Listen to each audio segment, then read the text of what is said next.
Welcome to the Night Before Reset, a podcast that claims to be a TBC podcast, yet talks more about a game that hasn't even been announced yet. And yeah, you guessed it, Classic Plus. Well, not today. Oh, hang on. What? Yeah. Oh, no, the episode is pretty much all about Classic Plus again.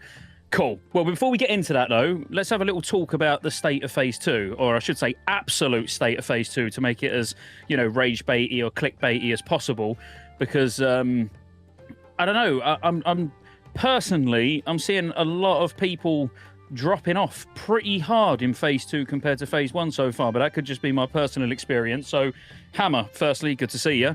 How's things, and what's your thoughts? Yeah, good to see you guys as well. I honestly feel like I'm kind of seeing exactly what you're seeing as well. There's definitely a bigger drop-off than I anticipated for Phase 2, because let's be real, I mean, to me, Phase 2 in the Burning Crusade is kind of where the game opens up, right? It's your first time stepping into, like, actual raids that are not just, like, 1 or 2 bosses, 25-man raids. And personally, I think that Serpent Shrine Cavern, Tempest Keep, these are, like, pretty fun raids, even in their post-nerf state. Like, I think they're a really good time. I think, we could get into a little bit deeper later on, but from my personal experience, people that I've talked to that are either not playing anymore or quitting here or maybe dropping down to playing just one character, a lot of it has to do with the price of consumables and stuff like that. But we could dive into that a little bit later on, in the show. And, me personally, I'm enjoying it. I'm having a good time. I am only playing one character, so that may play into that a lot. But, I'm having a good time. What about you, Tello? I'm fine. Life's good in the TBC, but I do feel like it's kind of normal for like people wanting to like take a break. It's a lot. Like you're going through all these raids, and it's a grind. I understand it's post nerf. It could be quite exhausting having to do both raids in one night. I think with me and Hammer, we've been doing our raids. I believe it's Tuesday, Saturday, or Tuesday, Thursday. I forget the days. Yeah, Tuesday, Thursday, and then with some other raids I've been doing, they've been all trying to aim it for one night. And we kind of actually had a problem the other day where, on a personal experience, we just couldn't meet the time. And, I think people need to realize that, like, we're not, teenagers anymore. So everybody has the jobs and responsibilities, unfortunately. So we have to wake up in the morning and answer to the man and go to a job. And it's kind of exhausting trying to do all the raids in just one night and get it in there done, especially if you have alts as well and you're planning to raid multiple times. But with that being said, I mean, I'm having a good time with TBC so far. I actually really enjoy these raids. I've been having a blast. For the most part, I think the fights have been very fun, and yeah, that's really about it. What about you, Go? How have you been doing with the raids? Any druid life going on over there? There's always druid life, man. Yeah, I've started raiding on my alt. It's a long story. I'll try to shorten it up, but got my alt geared up and ready in a homie's guild that I know from SOD, and we one night cleared everything Tuesday in less than 4 hours. And then the guild that I've been maining on this phase, we went from 5.5 hour one night clear on launch night to this lockout doing both raids in under 2 hours on 2 separate nights. So, like, as that raid team, like, they shaved a full hour and a half off of our raid nights in 1 week. So, like, we'll be back to one nighting either next week, probably, because I don't think we are this week. But yeah, like, the accelerating raid night speed has been sick in this phase already. And then my alt guild, they're smashing it. Like, we one phased, what's that first boss? Hydros? We didn't even have to, like, we didn't even have to move it across because it was still like the 100% debuff or whatever, and we were just like, nah, just nuke it. Lurker, we're gonna one phase tomorrow. We would have one phased it last week without a spout phase or whatever, but 3 people died to the spout, and it's like, come on, guys. But we're gonna lock that in and get that fight in one phase. Solarian, we one phased, so it's already sick how fast these bosses are melting in guilds that are like geared the fuck up. Like, these guys know what they're doing. It's nuts. It's great to be a part of that guild. You must have loads of boomies in that run, and it just pumping. Yeah, I'm having to get my innervate out in that raid, so I'm kind of salty about that. But eventually, I'll be able to hold on to my innervate. These arcane mages, bro. Let me tell you, they're greedy little fuckers. Yeah, it's been chill. Got my flight form on my alt first. I still got to do heroic Sethic halls. I think it is right. I had to do that a second time on the main. Get the flight form. Trying to grind out 1700 rating for the weapon, the caster dagger. Doing that in fives. Got to finish that up tonight or something, hopefully. And I've been playing a little hardcore, so I've been all over the place this past couple of weeks. But I feel like I have to grind in TBC, rating on the second tune now. I calculated how much gold it's taking, and it's like 1100 gold between both tunes each week. So I try to grind most of the consumes without having to buy it off the auction house. But if I had to buy everything like mana pots, runes, and everything, yeah, it's expensive, dude. Oh yeah. What about the sod thing that was kicking off? Are you still doing that? You know what you mentioned a couple of weeks ago, or has that kind of died? The event or whatever you want to call it is still going, but I never got to do BFD, and that was kind of around the same time where I got asked to raid on my ult, so I had to like hard focus like every minute of every day trying to grind up because that tune was a fresh 70. Like I had no gear at all, and they helped me out by giving me like some Spellfire gear and stuff. I had to level up tailoring 1 to 375. I had to get reputations up. Like I'm just now getting Aldor exalted tonight after swapping it from Scryer that I needed to get Scryer for the first week and then re-swap the fucking rep. That's a grind, dude. So yeah, Sod's on the back burner, but I would love to get into Nomer, or I could find a BFD before I level up, but I think the level bracket's up to 40 now. Cool. Nolty? Yeah, actually kind of the same thing that you guys have been talking about, to be honest. Mostly just been looking after the guild, trying to make sure that we actually have 25 people to raid. Wednesday we 23-man SSC, which was, it was a raid. It happened. It was a thing. So, yeah. But outside of that, I've been doing a little bit of PvP. I got my priest some gear there. And I've been playing a bit of hardcore too. I think I've died like 3 times in a week. As you can see, I'm getting grief in my chat, so I am. So, yeah, that's about it. Honestly, I'll keep it short and sweet there. A lot of the same stuff you guys have been doing, just trying to get through tier 5. We are trying to get it down to 1 day. But we also want to keep Groll's Lure in there and stuff, so like getting it down to 3 hours and Groll's Lure and Maggie and stuff might be safer 2 days, but like nobody really wants to raid 2 days in this game anymore. It's just not a thing. Yeah.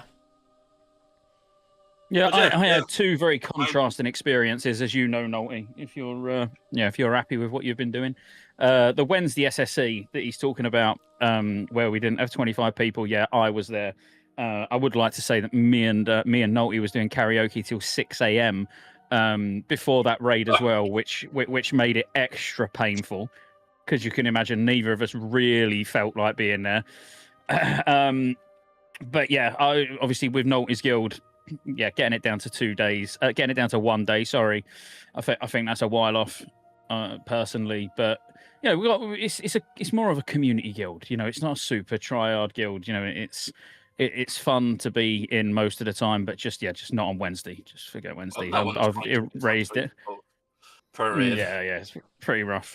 But my other guild that the Druids in, yeah, we 1 night cleared this week. Everything in 3 hours, including Groll.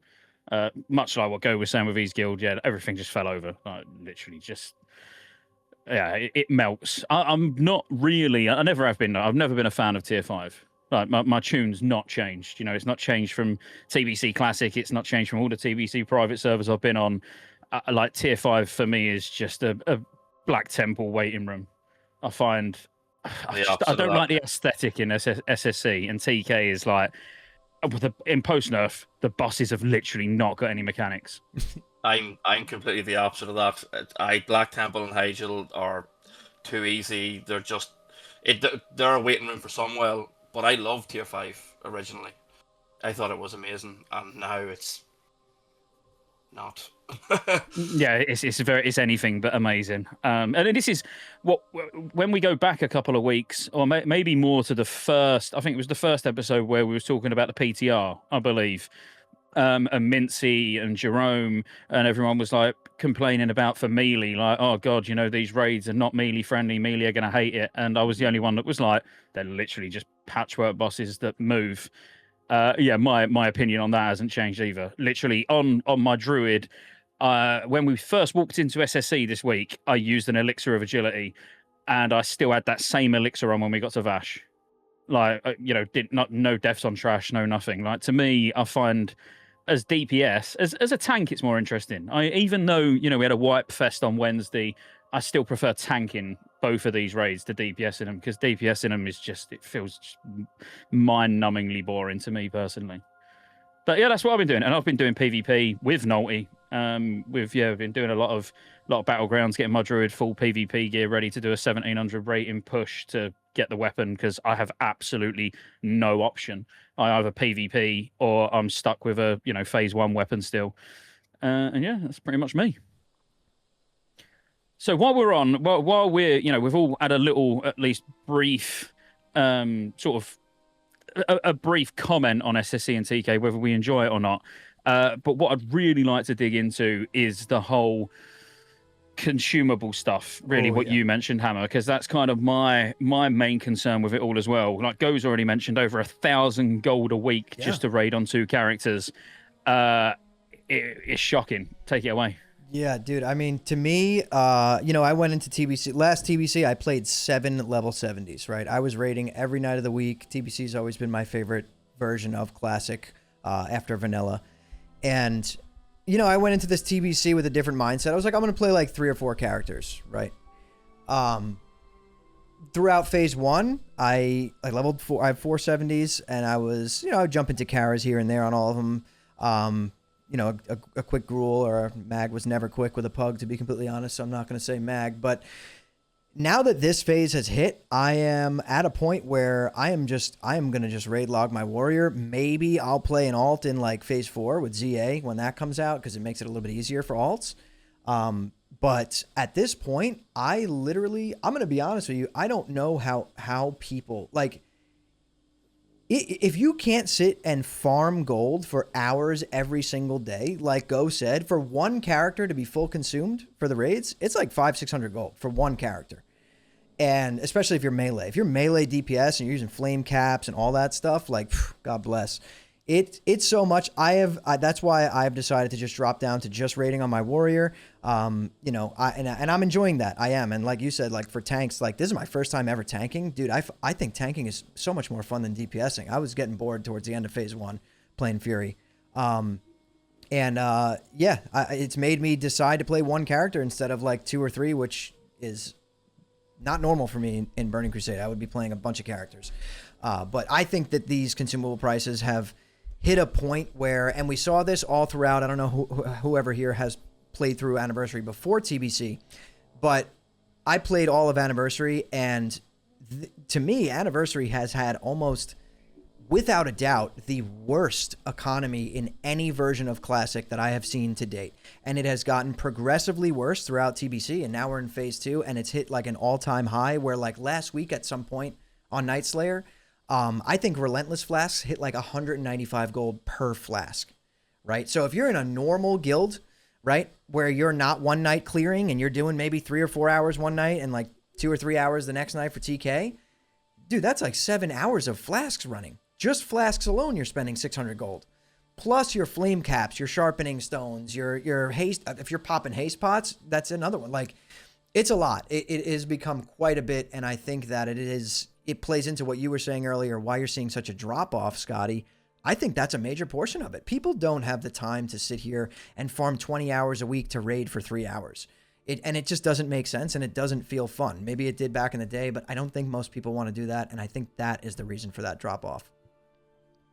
But the thing is, I'm not maybe not a realistic case study, because I'm very fortunate, very privileged to be able to play the game a lot. As in, if I want to play, I put the stream on, and it's like, well, I'm streaming, I get to play the game. The last couple of days, I've been on 8-9 hours a night streaming and playing.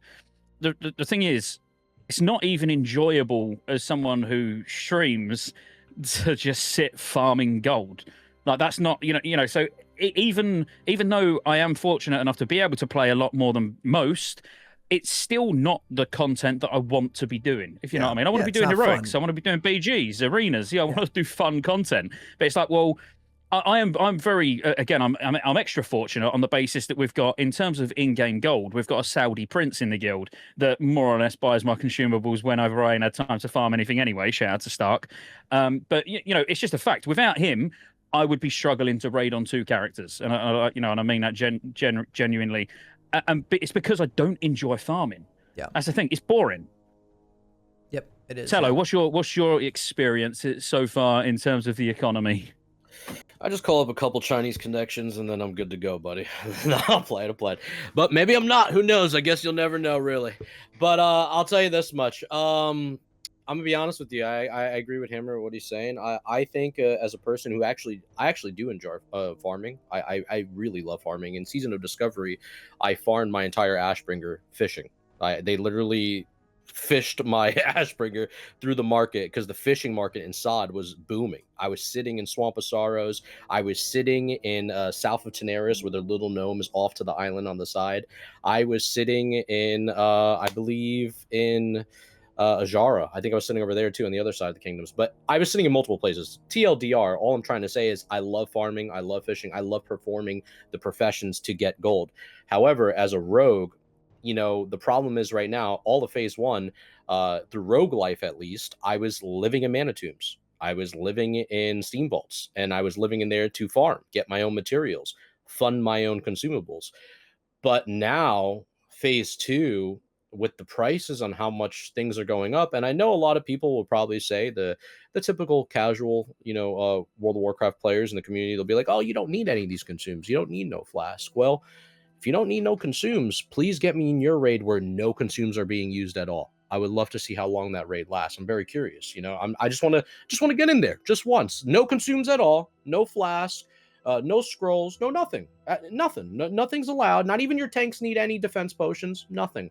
I want to see how long your raids last, and then we could, see the truth about all that. But we know the reality of the situation is that you do need 1 flask. You do need 1 food buff. You mean to tell me you're not going to take a hit food buff so you can at least hit the boss? Come on, we know the truth to it. And I think the problem is that the economy's rough right now, man. It's not a joke. And I'm not even motivated anymore to want to farm, to sit inside mana tombs.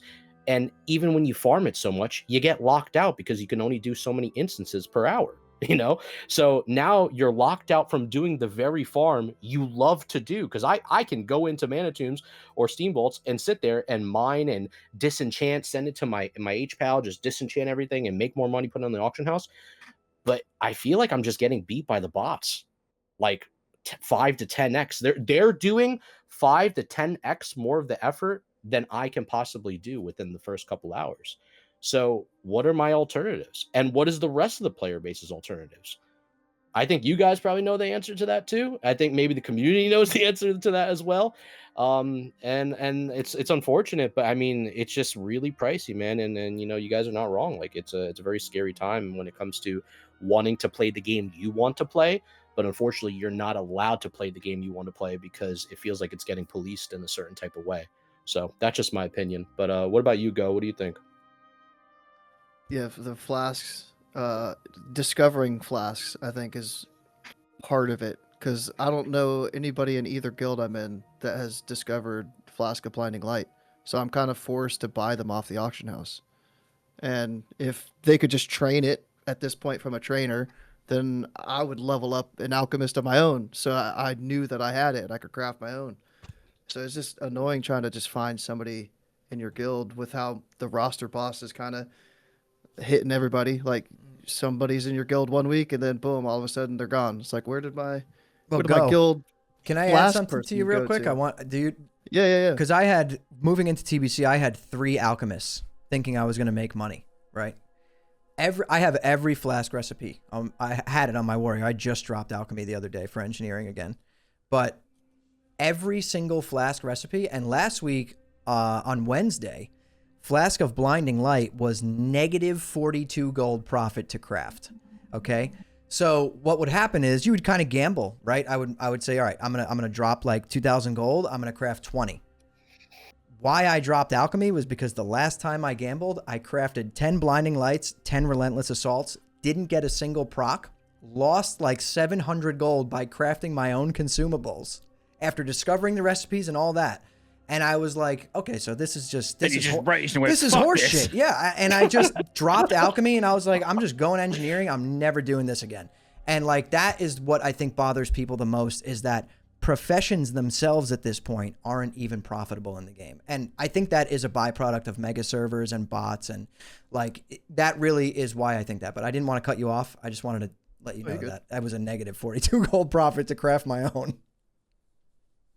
Yeah, they need to, like, there's easy solutions as well, and we've spoke about them on this podcast. Like, there's things that they can do with Mana Thistle, you know, just having them as random drops from other herbs. You know, they just need to crash the Mana Thistle market in some way to get flasks down, because food's reasonable. I don't mind paying 1 gold for a food. You know, that's about what I pay each character. I think that's reasonable. Potions, unreasonable. 11 gold a potion on our server at the moment is like a serious, you know. And again, I'm quite fortunate that I don't need to use them on both characters. I use mana potions on one character, you know. The proc paladins don't really matter. But go on, Noe. I don't know if that would solve it though. Like, let's be serious. This hasn't stopped gold ban at all, and that's. I'm not saying it will stop gold buying, but it will bring the prices down on flasks. Yeah, for sure. If Mana Thistle was more plentiful, they'll just go up again as more money comes into the economy. So, you know, at least with GDKPs, I was able to get my hands on the dirty money. Yeah. You know what I mean? For not gold buy, I could still get my hands on that money, and it was like now it feels like the people who gold buy, they've got this wealth that the people who don't. Exactly. Now there actually is a disparity between, you know, the brokies and the gold buyers, whereas before I could be rich just from being good at the game. Yeah. There was a redistribution of wealth before, and now what's happening is it's becoming. I'm not going to go down a rabbit hole. I know everyone's waiting for me to do it. I'm here, and I'm not going to do it. But there is just. I said it before. Anniversary. GDKPs have been banned, and it has been the worst economy in all of Classic WoW. I've played every single version of Official Classic from 2019 to today, and it is the worst one. And there's one thing that's been different the entire time since day one. And I don't know what that thing is. I'll let everyone's mind, you know, realize that. But there is, like you just said, there is a massive discrepancy from the people at the top and the people at the bottom now. There's no way for those people at the bottom to kind of like level the playing field a little bit just by being a good player. And in terms of, they could be a good player and they also get to just play the game, right? People forget that those type of raids, we're also still playing the game. I had the most fun ever in those raids. Like this, you know, if you get a good group of people, you had a great time. But anyway, I'm not going to. No, but that's the thing. Like, I agree with you. And it really goes back to what I said like 10 minutes ago, that you've got to now choose. Like Tello, I appreciate you. Like you said, you're getting a bit tired of it now, but you do enjoy farming gold. I know Go enjoys farming, you know, whereas I've, you know, openly said I don't. But at least with GDKPs, if you don't enjoy farming, but you really enjoy PvE, you do have a way of being able to make gold that you enjoy. And obviously, you've still got to spend it as well. It's not like you can just go in. The GDKPs will stop taking you if you go in and you don't spend gold. You know, so you do have to spend some of it. But, you know, you can, even if you went in and it was a 10k pot, like per person, you got 10k, but you spent 8k of it on gear. You're still coming out of a couple of thousand gold. You know, obviously, I'm certainly, like I've always been on the fence with GDKPs where I've said if they're there, I'm going to do them. If they're not there, I'm not going to cry about it. But seeing the anniversary economy, I miss GDKPs now more than I ever thought I would. I think the main important thing is that even for, like, you could put everybody in a category, right? So, like, picture this. Like, you take the casual farmer who loves playing World of Warcraft and they just love farming in the game. That's all they love to do. They love to really min-max their professions, understand the auction house, and make really good bank so they can then prep themselves for either their main character or another character. Then you take the casual PvEer who just loves the raiding environment. They love doing dungeons with their boys, and that's all they love to do in World of Warcraft. You then take the PvPer who only loves to go into battlegrounds. He's only doing PvE right now because he wants to get a token from Growler Mag because you can cash it in for, you know, arena gear now, for gladiator gear. That's the only reason he does PvE. What is the differences between these individuals is that they all love separate things, but at the same thing that they all love, like, unanimously, is that they love just playing the game for their own reasons. And I think the biggest thing is that time is a thing that needs to be respected more than ever. And when your time doesn't feel respected in any three of these categories, whether you're PvPing, PvEing, or just farming, you're not getting the best bang for your buck of just like living through the Outlands right now because of where the economy is. So you're not getting, the gold you should be getting from farming anymore. Like it feels like you're getting, once again, like I said earlier, beat by the bots by 5x, 10x of what the effort of they're doing in comparison to you. You can't do GDKPs in PvE anymore. And I don't want to obviously go down the whole wormhole, but all I'm saying is that back in the day, you did your GDKPs, you got effort for doing a raid. You put in effort in a collective pool. Everyone got effort together, and they walked out of there making your time easier. And even in PvP, there's no gold rewards for that either. You can go into a battleground, but there's no like nice little chunk of gold you get for winning a battleground. That's like, oh, this is like worth doing BGs now. Imagine if like Blizzard came out of nowhere and said, hey guys, in TBC, for everybody playing, you are going to now get some gold from doing battlegrounds. We're giving more gold to combat the current economy right now that's going through an issue, and actually give a bundle of goods through winners and losers in battlegrounds. The battleground scene would be more lit. More people would be doing BGs. I was doing BGs like 4 or 5 in the morning the other night, just having fun, testing out my rec build because I'm prepping for arenas. And I was just having a good time. And I was like, man, I wish we got paid for doing battlegrounds.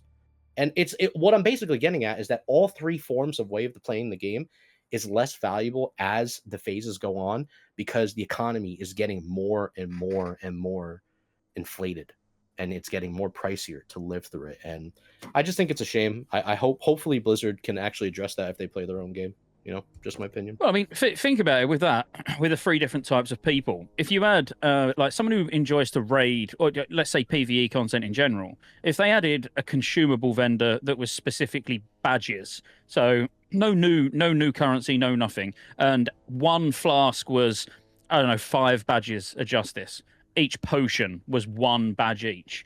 So you do your daily heroic, you've got a flask for your raid for the week, and it's now going to encourage more people to do heroics. And then on the flip side, in battlegrounds, it would need to be quite an obscene amount of honor points that you'd have to trade in for flasks and potions, because of obviously the amount you get if you get a win, a loss.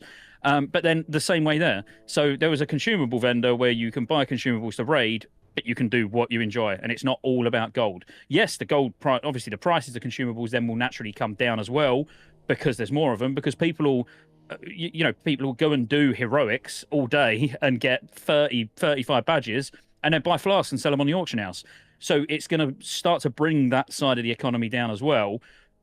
But you've got options. To me, as I say, I want to log on and I want to do heroics. I still enjoy doing heroics on the Paladin. I went and done BM heroic just before we started this, and I done it for fun. I enjoy doing the heroics. But if you get unlucky, like my Paladin's enchanting, but if you go in and you don't win a single blue, I mean, you might get 2 or 3 gold for a heroic. It's like, it's such negligible gold. If you get lucky and you get a few blues that you can DE and you're an enchanter, then it's not actually that bad. But like, there's so many things Blizzard could do, and I'm not saying what I just suggested is the perfect answer, but it's just an example. I don't think that resolves the issue really, because let's say they did everything you just said there, right? I still can't afford gems. I still can't afford, to get 12 primals for my weapon enchant.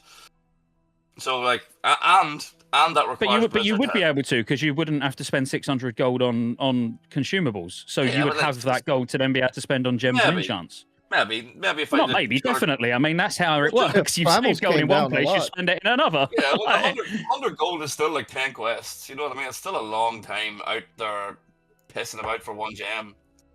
I don't think Blizzard are going to put the effort in to do any in-game changes anyway, and I'm not even sure I even want them to.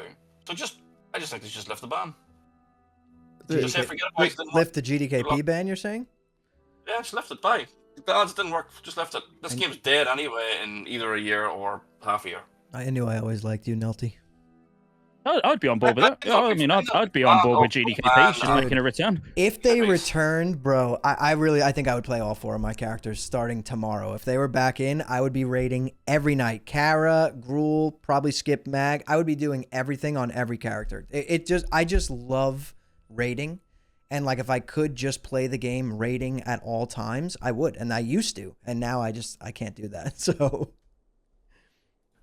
All Blizzard has to do for the flask is bring in the marks of the Illidari a phase early because they came out in Black Temple, and if we had them now, we just go in there with our guild, and our guild just distributes the marks, and we have our flasks.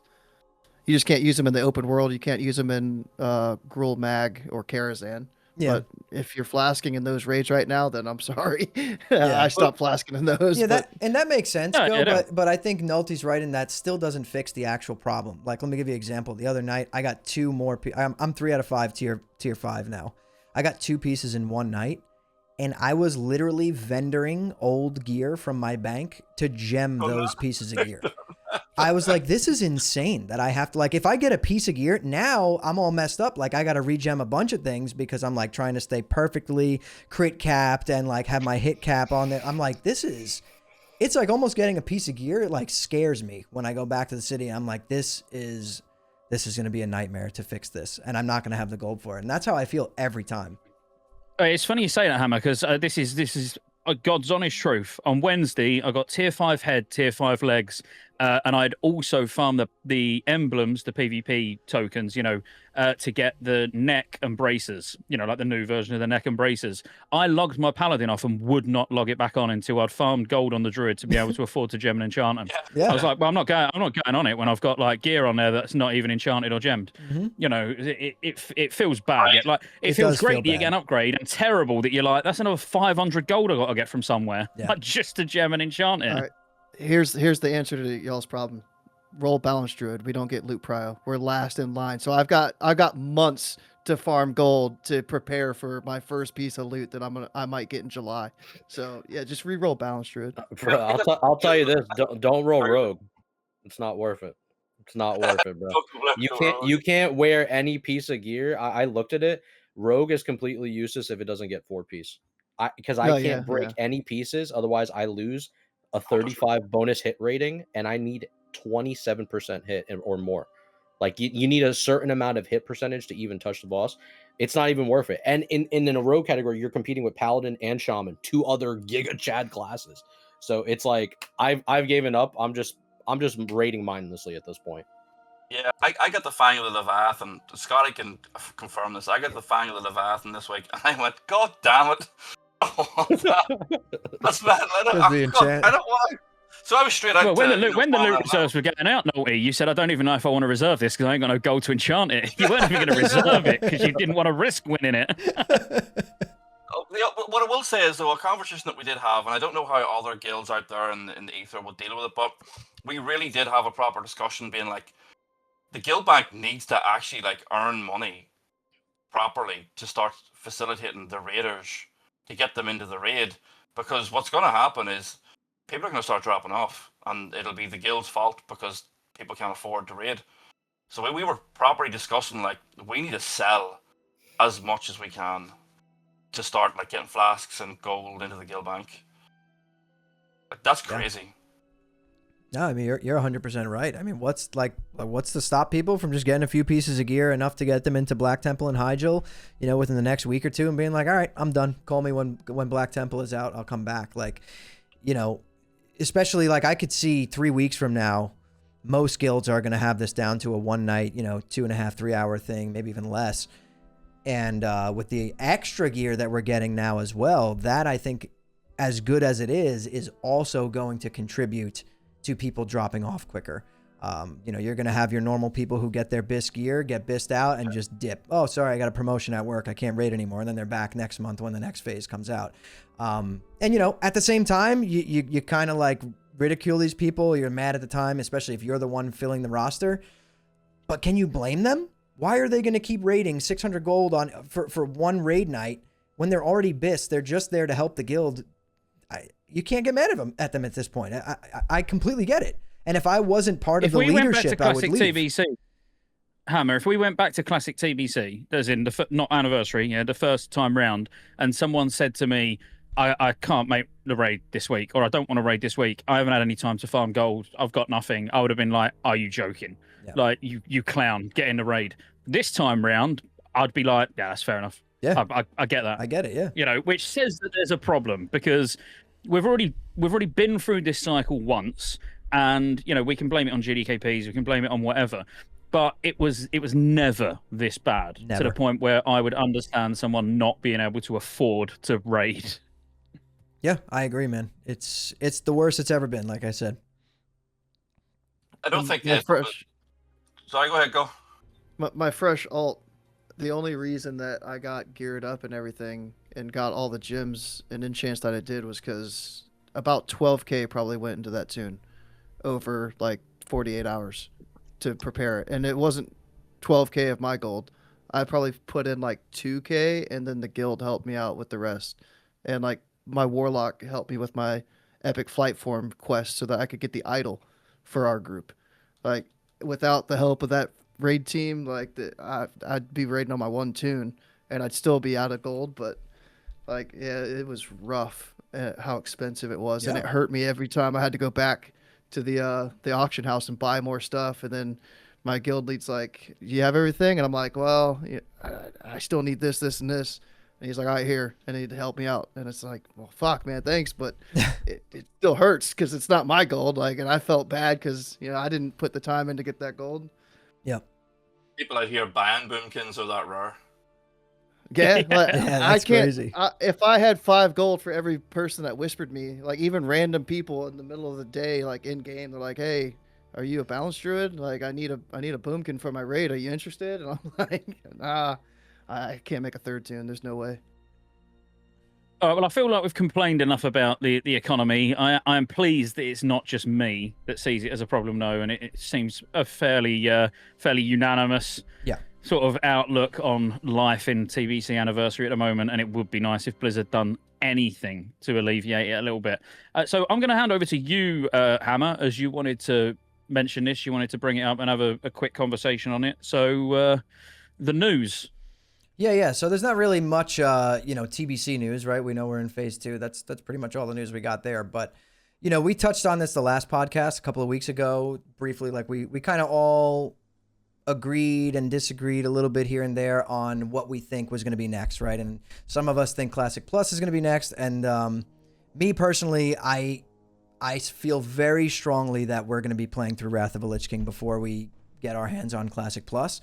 And I just wanted to bring this up and see how you guys felt about it. The fact that really over the last 2 months, we've gotten so much Wrath of the Lich King like propaganda that's coming out, right? We got like the Lich King statue. We've got the Helm of Domination statue that's come out. The what was the last one a couple days ago? The keycaps. I think it's a Lich King keycap set that they just announced.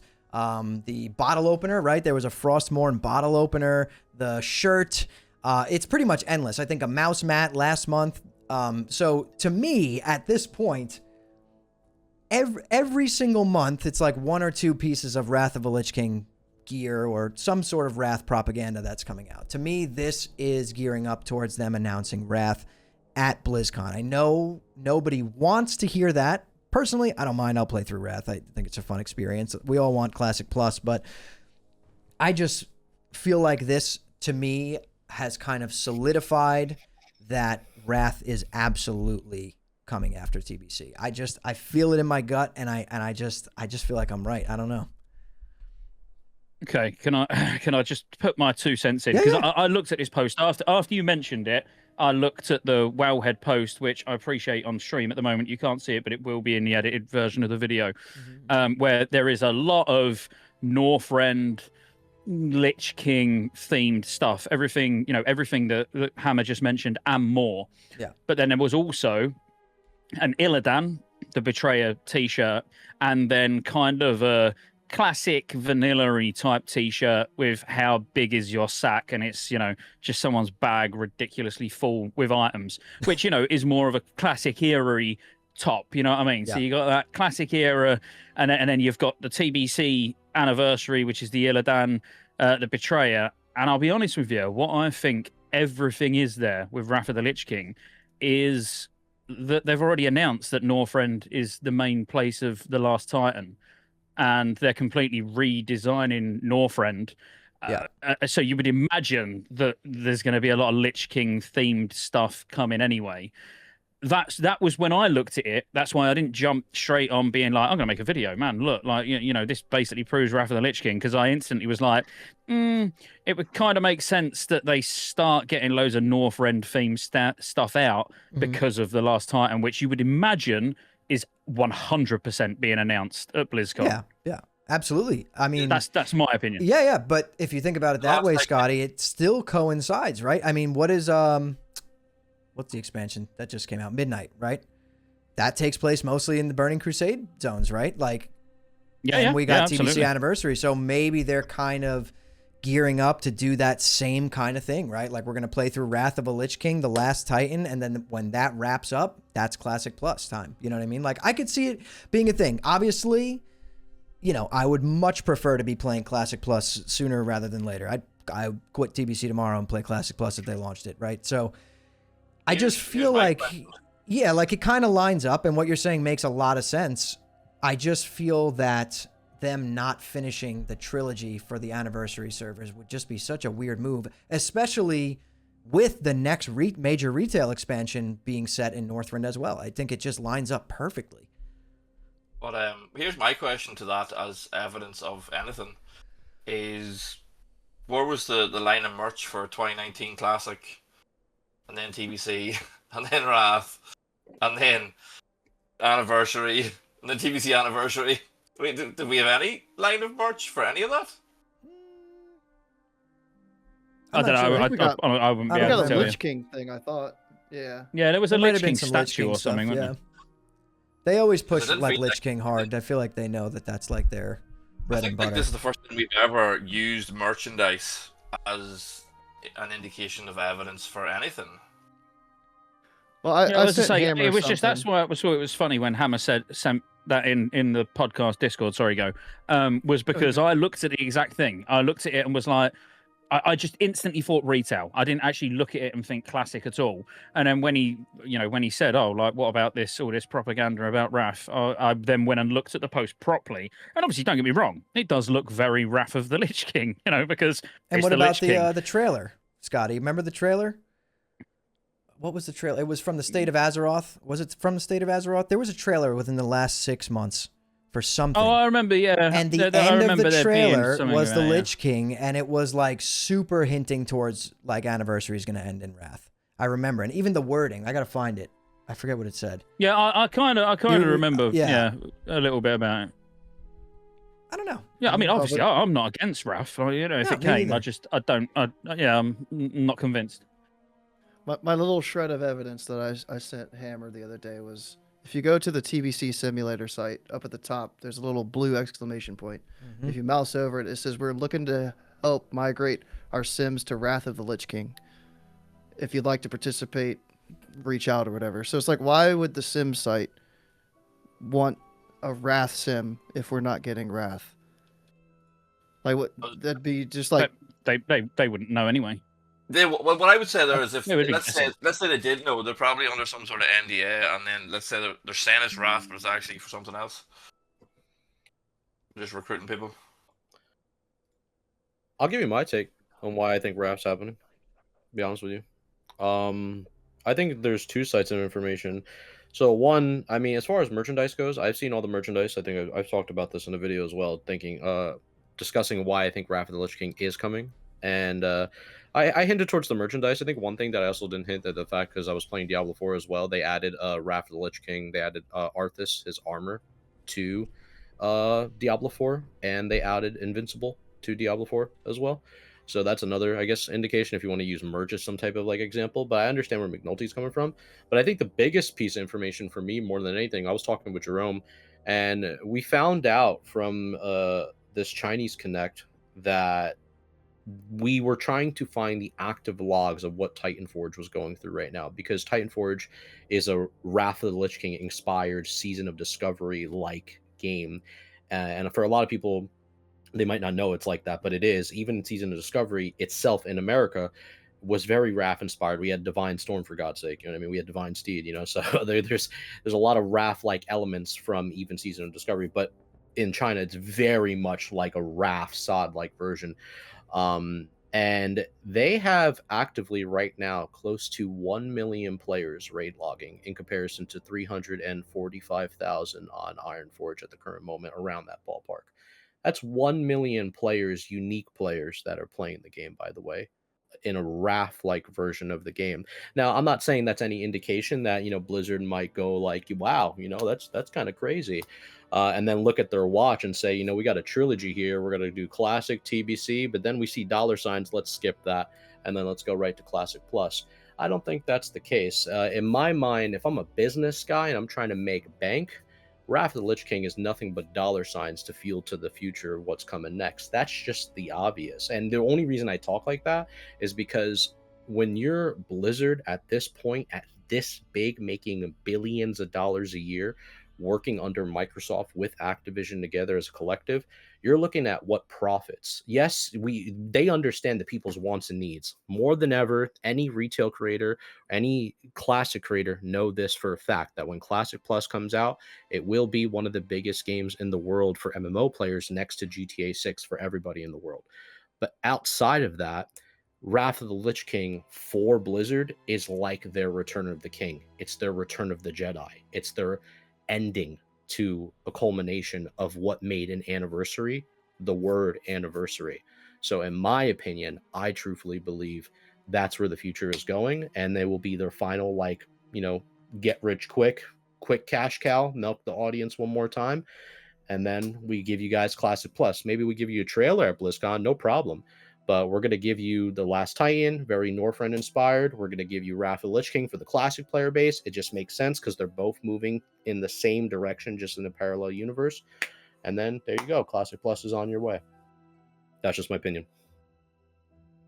Yeah, I think it's a fair opinion. And it's not very dissimilar to mine in terms of when you look. I mean, obviously, comparing Titanforge to obviously Wrath, we know we're not going to hit them numbers. It was as high as 600K at launch of Wrath before, 620 odd thousand. And TBC was up to like 400 odd thousand, where now it sits at like over 300. So it's going to be lower than that. Let's say it was 500,000 at absolute max with Anniversary. But like I've said, literally since the very first episode of this podcast, for me, it all just depends on how far along Classic Plus is. Because they would launch Wrath Classic if they knew that they was going to get a good 8 months out of it, like 8 months before Classic Plus was going to launch. But if we're talking 3 months, when we're still going to have all of TBC left to do by the time BlizzCon comes, then they're not going to compete with themselves. I can't. I wouldn't see them launching Classic Plus and Wrath anywhere near each other. That's that's the only thing for me. I don't think we will be waiting as long for Classic Plus as everybody else seems to. Like I don't see it being too late in 2027. I'm talking like first quarter. So I don't see it too late, but ahead, I definitely think, I'm just saying I don't see it too late, but I just definitely think Blizzard is that type of company at this point where wherever there's a money opportunity to be made, they're going to go for that money opportunity. I mean, it just makes sense, but I'll let Hammer follow it off. So it in regards to like if Wrath was coming, right? Let's say Wrath was launching. Scotty, in your opinion, because you've been around in this scene for a really, really long time, if Wrath was coming, when would we see the Wrath pre-patch? Because I want to kind of draw a timeline. If Wrath was when would we see a pre-patch? I would guess around late January. I would say January. So January 2027, right? So that means February launch, right? So that would be basically a full year since TBC launched. TBC was what, February 5th? Okay. So then let's say if you're saying they could get a solid 8 months out of Wrath, you could see them doing it. So let's say they did Wrath. We're in Wrath by February. We're taking the boats, and we're in Howling Fjord and the Tundra. And then 8 months after that would be October 2027, right? So let's go 9 months. That's November. Maybe Classic Plus is a year out from this BlizzCon, right? And we're going to run through Wrath, and maybe they launch Classic Plus in November of 2027. We'll be in like ICC phase by then, right? So it'll kind of be like the end or whatever. And I don't know. I think I really do when you just said like the if they can get 8 months out of it thing, that really made me feel like they're gonna do it, because I definitely think that they can get 8 months out of it and push Classic Plus to be like a November release of next year. Do Blizzard still run like BlizzCon back to back? At the minute, They haven't. Like year after year, they haven't. No. They came back at 2023, and there hasn't been one since 2023. So that just tells me that they're gearing up for something bigger, personally, than, you know, re-releasing Wrath. So you're saying, like, let's say October next year, you're talking they would definitely want to rock another BlizzCon next year. No, they would announce it this year, and it would be launching next year is what I'm trying to say. Because we got to remember, BlizzCon's more than just WoW, right? Like, there's other big things that they could be announcing and stuff, right? I'm not saying they're not going to announce Classic Plus. I feel like they are. I just also feel like they're really, really good at doing exactly the opposite of what you think they're going to do. You know what I'm trying to say? And I've seen that. I've only been in this scene making content for about 5 years now almost. And I've seen that time and time again where you're like, there's no way they're not going to do this. Like, this makes the most sense. And then they don't do that, right? They do something completely different. I do, like, I'm not trying to be a doomer. I just feel like I'm trying to keep everyone's hopes like at a level playing field here, where no one's getting their dreams crushed after BlizzCon when they announce Wrath. And I think we're going to see a Classic Plus trailer. I think we're going to get some information on it. I just have a very hard time believing that it's going to be within a few months of BlizzCon. But my only take on that would be they wouldn't. Sorry, now what you gone? Wrath to us as the player base makes the most sense, right? Yeah. Like, they're obviously going to do the trilogy. There's no way they're not going to do the trilogy. So then if what Blizzard doing, you know, not what we think they're going to do, that would lean towards Classic Plus. Yeah, that it is a possibility. It is. It's definitely a possibility. But from the most people that I talk to, at least the comments that I get, people I talk to in game, everyone thinks that Classic Plus is dropping at BlizzCon. Everyone thinks it's going to be like a ghost drop, like you could play it tomorrow, like, and I just can't see that. I don't. And if it is, I think there's an issue. I think it should be more of a major launch.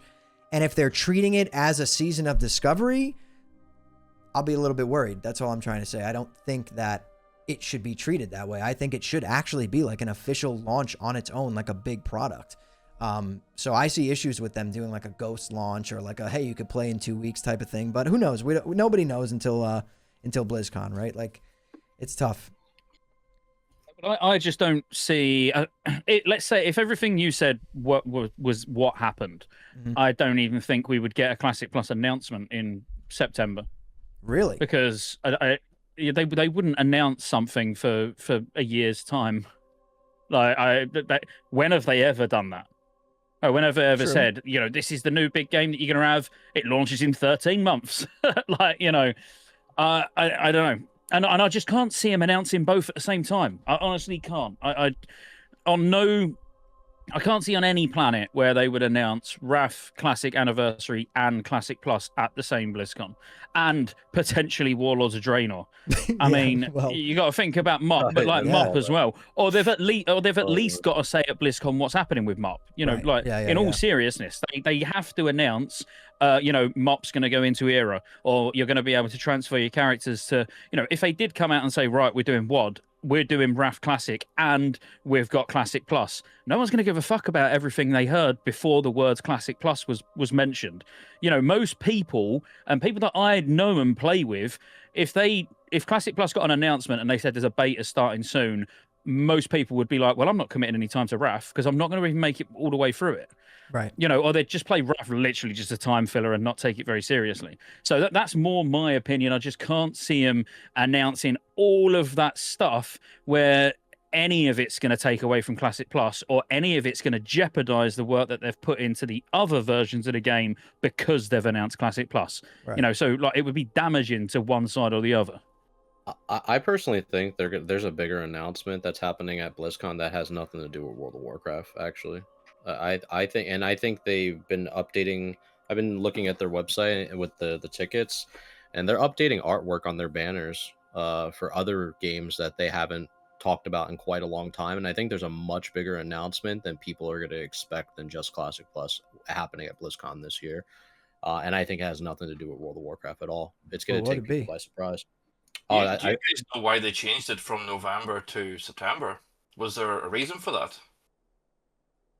Is BlizzCon not usually November? I think in the past, I think even BlizzCon Online was September, wasn't it, as well? When they done the BlizzCon Online thing was September, I think. Oh, you're talking about, yeah. Well, the actual date of the last BlizzCon, was it November? Feels weird that they've moved it up. Maybe I'm getting that mixed up. I think it was September. Like, yeah, I think 2023 was September. I think we've all just going straight to Google here, are we? Yeah, I'm just looking. So I'm reading what Slan and Bear are saying about Classic announced in 17 and released in 19. That's a little bit different. That's a bit different to what we've come to expect now from Classic. You know, while they're looking up these dates, you know, I can't see him announcing something for 2028 in 2026. Yeah, it's never been September. It's always been late October, early November. So you don't think, Scotty, that they could announce Classic Plus at BlizzCon and say it's coming next year? Yeah, but not 2028. Yeah. No, I'm saying 2027. I'm saying 2027. Yeah. I think we all agree, no matter what, Classic Plus is going to be 2027, don't we? I mean, well, that's it's more whether it's moving along. Again, like I'm not being a hypocrite or anything. My stance on it's not changed. If Classic Plus is really far along and it's being launched in the first quarter of 2027, then from my perspective, there's no time for Wrath. Yeah. If it's being launched later in 2027, like the last quarter, then there's time for Wrath. Yeah. I agree with that. It's always hinged on that for me. I just my main point is I do not see them launching both together or announcing both together. Right. You know. Yeah. Okay. And that makes sense. I think that the way you're looking at it is, that makes a lot of sense, because so that kind of why I was saying like all this Wrath propaganda shows like a Wrath launch. Maybe that was basically, I'm trying to say like Classic Plus is maybe in the middle or latter half of 2027. You know what I mean? Like, again, but from what you're saying, that does make sense. And I was gonna say before, the thing, like, as far as like BlizzCon goes, like I like, not to like be like hiding any information about it, but like I've been looking at their art banners online and just seeing just what they've been doing, like, for promoting BlizzCon and stuff with the tickets and everything. And there's a lot of StarCraft stuff on there that I think are going to catch people by surprise. I actually think they're going to talk about StarCraft in great detail at BlizzCon coming up. And I know it has nothing to do with Classic Plus, but if they announce StarCraft being like this crazy new like FPS style or whatever MMO, you know, something completely out of left field that they want to just like throw in a haymaker that nobody expected, that they really want to start pushing, I wouldn't be surprised at this point, because I think it's quite possible for them. And we don't really know the reality of the situation on like what anything is going to be announced at the end of the day. Like, is Classic Plus going to happen or not? Is it going to drop that day? Is it that weekend? Is it, you know, a year from now? I think we all realistically, like Scotty said, think it's going to happen 2027 for sure, you know, and I have no problem with that. But I mean, I also, at the same time, like, what's the big deal for them to just announce it and like, okay, now we're just looking forward to it? You know what I mean? Like, look at what Rockstar's doing with GTA. Like, yeah, GTA 5 happened, one of the biggest games in the world, 5M, and then they hired 5M. And now everybody knew that GTA 6 is going to happen. We're just waiting for it to drop. And when it drops, it's going to be just as massive. So I think like having this whole like, oh, let's hide around the corner and keep things a surprise, it doesn't stop the fact that something's going to be massively successful or not. Like, GTA 6 didn't need to hide the fact that it was coming out. It's going to come out, and it's still going to be 10x more than any other game in the world. So when Classic Plus does happen, if they announce it at BlizzCon and they give us a date, I think it's still going to be just as big, and us waiting for it in the next couple months when it actually does come out. So I don't really care about Blizzard hiding stuff anymore. I think they should just be upfront once, you know, BlizzCon happens. Yeah, see, I think my only not issue with it, but the only reason I think that they move fast on this stuff now is because when they're working on these things in the background, they've always got one hand tied behind their back because of what they can and can't test, because it becomes data mineable if it goes on the content delivery network. So they, you know, I feel like there's pressure on them to get things out quick after an announcement before it gets ruined too much. That would be that is my biggest concern, is, you know, even for them to allow people, you know, if there was streamers or content creators or whatever under NDA currently playing Classic Plus, we would know, because they would need to be able to connect to their servers, which would mean that the content is data mineable. So, you know, there's those challenges, which is where I think nowadays it's more difficult for them to hide anything anyway, you know, where they'd be like, right, we're going to announce it, beta will be in 8 weeks. Like, that's my opinion. I honestly see a beta or an alpha, you know, a content, data mineable content being available towards the end of this year, very, very early 2027. And then I think the pressure's on them then. I do. I think we're so good at data mining World of Warcraft by this point that the pressure is on. We'll already know what items come from each dungeon. We'll already before the alphas even going into beta, we'll know everything. Yeah, That pisses me off. I know. It's just unfortunately the truth. So one other thing about Wrath is it was a quick AI result, but it says it took 86 weeks, or it was 86 weeks long. I don't think they could squeeze that like fast enough to have that launch in February, January, whenever like the pre-patch would start, and then we would have like a 40-something week rat. Like we would have to condense it half of the time that we had it for Classic, because TBC was like 51 weeks, and again it was quick Google search for how long they were in Classic. So like squeezing TBC a little bit shorter than 51 weeks, which is a year. I could like that's what we're in right now. So like for Wrath to get squeezed that tight, it would be rough. I know like Old War phase went on for long, like way too long. So like you can cut off a lot there, but overall, I don't know if you can speed up Wrath. I think for me, Classic Plus come out next year. I completely agree with you, and I don't see, even if they launch Wrath after TBC, I don't see a world where Classic Plus launches after it's finished. But you know, when we're talking what Tello was saying about it being, you know, money, and them looking at the amount of people that are going to play Wrath, the amount of people that are going to buy boosts, the digital upgrade editions, all of that, they make all of their money on one of these Classic expansions in the first 3 months of its launch. So if they was like, oh, well, we'll launch Classic Plus when, you know, around TOGC time, and it kills Wrath off, I ain't going to give a shit, are they? They ain't going to make any more money during ICC anyway. You know, what difference does it make? Mm-hmm. Yeah, I think they'll always find a way to capitalize in one way, shape, or form. You know, depending on like the expansion that comes out at the time, on what they decide to like push forward for, like what community they're trying to profit off from. I just look at it from an instance. It's like, you know, you see all these people that are doing so well over there, and they're, well, you can call it like their brother company or partner company with NetEase in China right now with Titanforge, and I've heard that they've sent some developers over there to like work on certain things. I think I've heard like Zyrene working on the Hunter class and Rogue, or one of the two classes. I know he was doing something, just monitoring some stuff over there.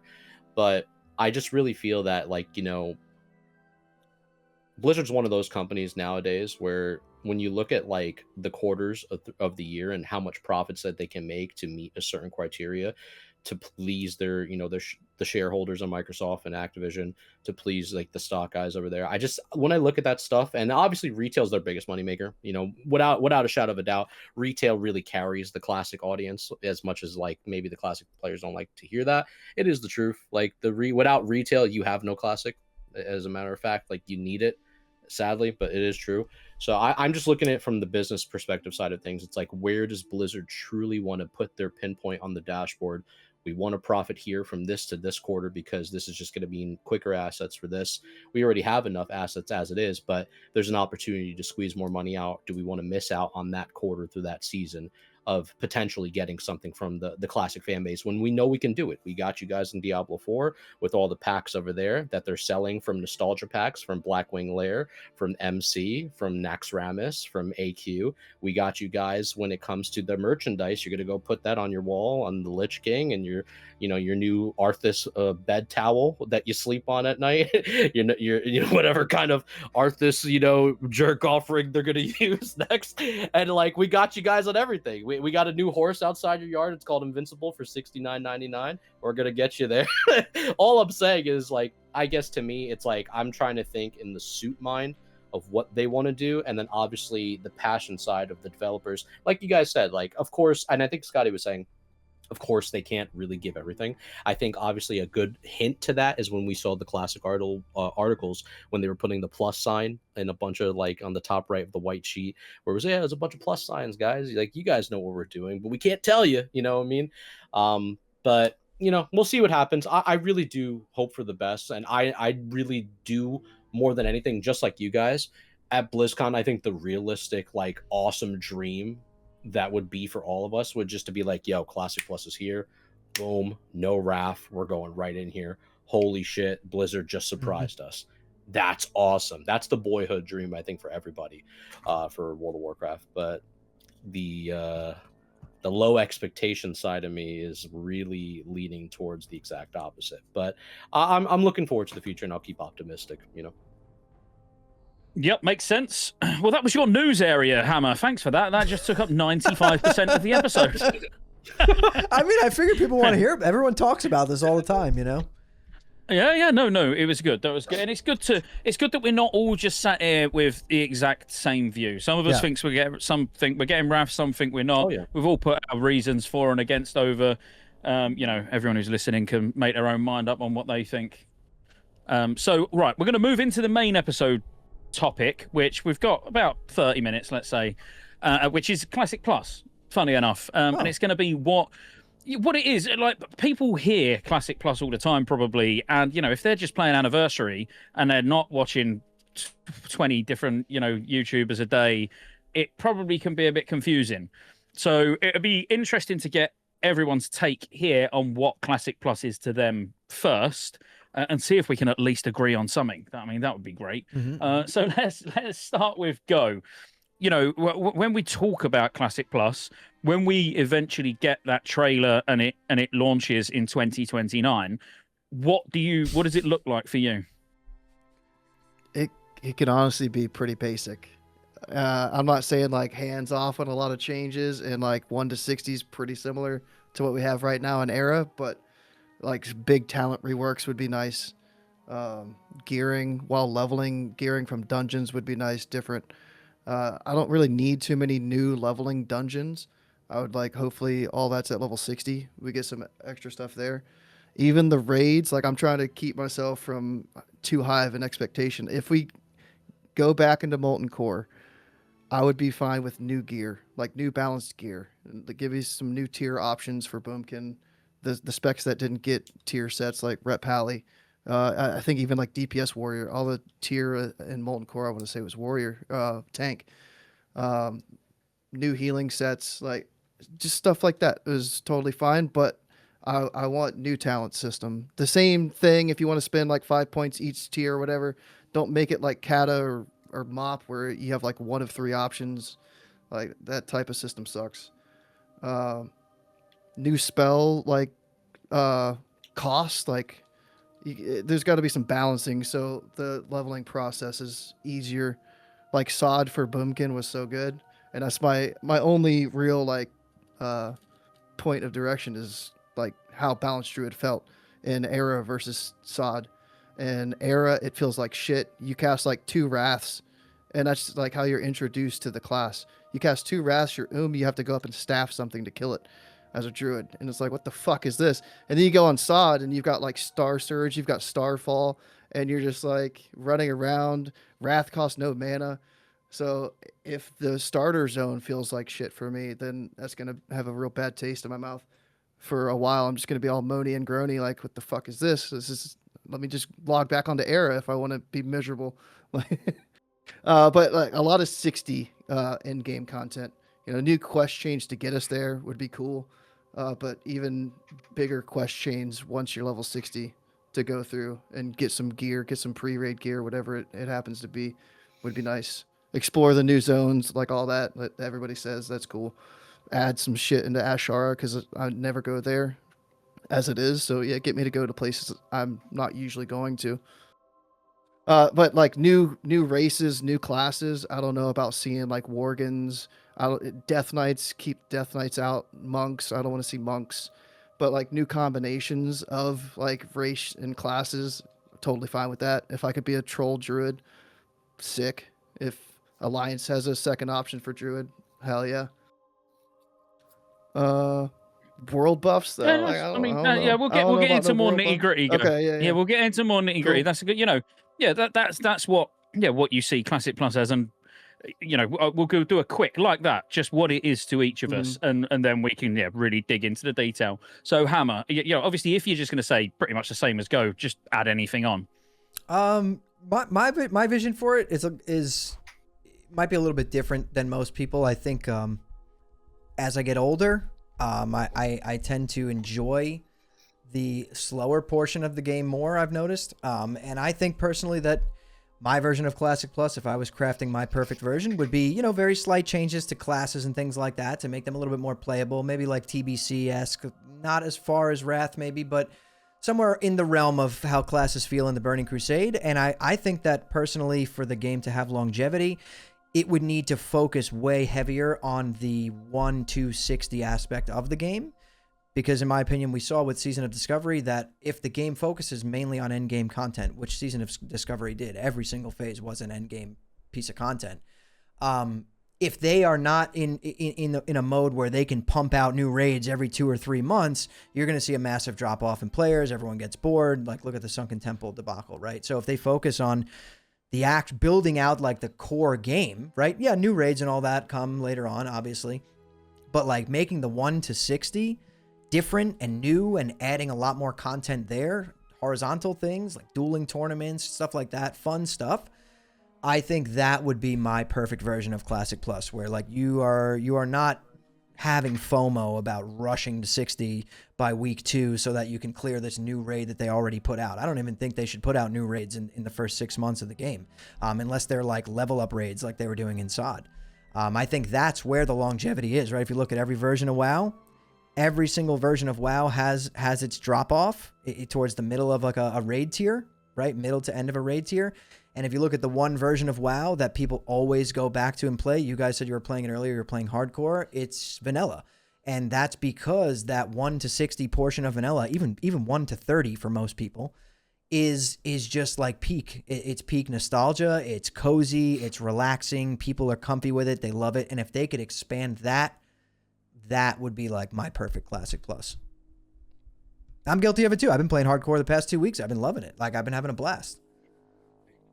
You lost me with 6 months after launch for the first raid to come out. Yeah, That's well, way too long. maybe that's too long. 2 but months. my Okay, point but- being is that what shouldn't you're be their saying, yeah, yeah. focus early on. You know what I'm trying to say? I think Right, that right, if right. they want this to be a long living, like really like a permanent version of Classic, they need to model it after vanilla, because that truly is the one that people keep going back to after 22 years, right? So Yeah, the journey needs to be made Yeah. important again, rather than 95% of people following a blue arrow. exactly, yes.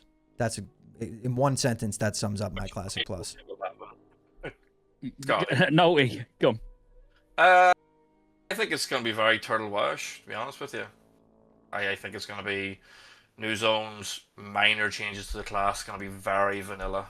They need room to add on abilities. We know from like Wrath onwards, they really had to start pruning abilities.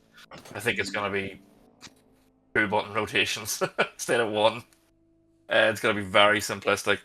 I hope they focus on professions, new zones, Yep. new dungeons. I hope the story's different. I hope to never see a classic raid in any capacity during the journey from 1-60. I just hope that instead of going to Molten Core, we go to somewhere else. It could even be in the same, like, if we're talking story-wise, it could be in the same timeline as Classic, or maybe even TBC, but we're just different heroes doing different things. And that's what I hope for, yeah. And cool abilities, new gear. I really hope that they focus on power creep, and that it's not, 12 item levels every jump. I hope it's very small gaps. I hope that a boomkin will still wear tier 1 when I'm wearing tier 2. Hope stuff like that happens. Very mix-matchy stuff. And I hope I know nothing about it. I hope whenever they release stuff, it's the first time I hear about it. Yeah, you have to just not to turn Discord on, not turn any YouTube videos on, because we know we're going to know so much. It just always happens. But Tello, what about you? I mean, honestly, it's just a follow up what McNulty said. As a person who has dabbled in the world of the alternative arts of servers for World of Warcraft, such as turtles and stuff for World of Warcraft. I saw a lot of inspiration from there that I just thought that for Classic Plus, in terms of the themes, in terms of the usage of character models and the usage of specific character models and any parts of the kingdoms, whether it's Kalmador or the Eastern Kingdoms, that got used in such a way that expanded in its own unique dungeon that we've never seen before, expanded in its own quest line we've never seen before, expanded with professions that I never thought that can be stretched out in such a way that actually gave more love and enjoyment to such like professions, on top of the fact that the journey of going with your friends and just RPing it out, rather than the story being about, oh my god, it's about, Azeroth, but really Azeroth was already there the minute you spawned into the game. And I think that was with the people around you, is what I'm trying to say, through the power of friendship, as cringe as that sounds.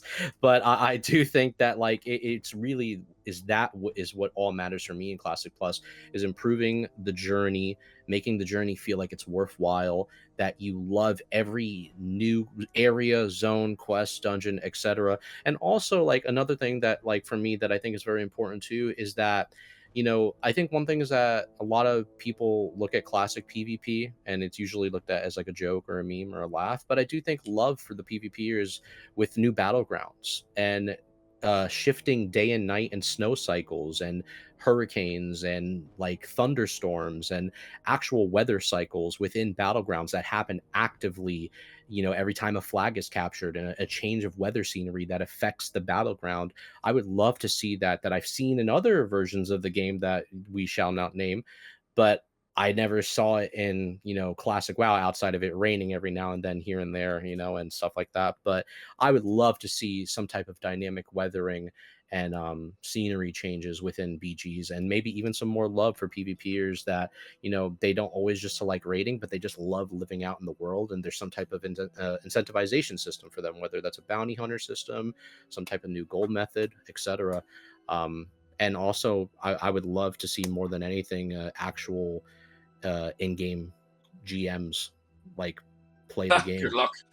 I know that's the far stretch. That's the far stretch for sure. Don't get me wrong, but I would love to see some type of, when I was playing single player games like The Witcher 3, you would come back to town and there would be a bounty board, and you can select the bounty board from any town that you're in the world and go do a bounty somewhere. I would love to see like an actual up-to-date news cycle of what's happening in the game through a board in your main capital city, through all the cities, Undercity, Thunderbluff, etc. That usually get forgotten about after some point.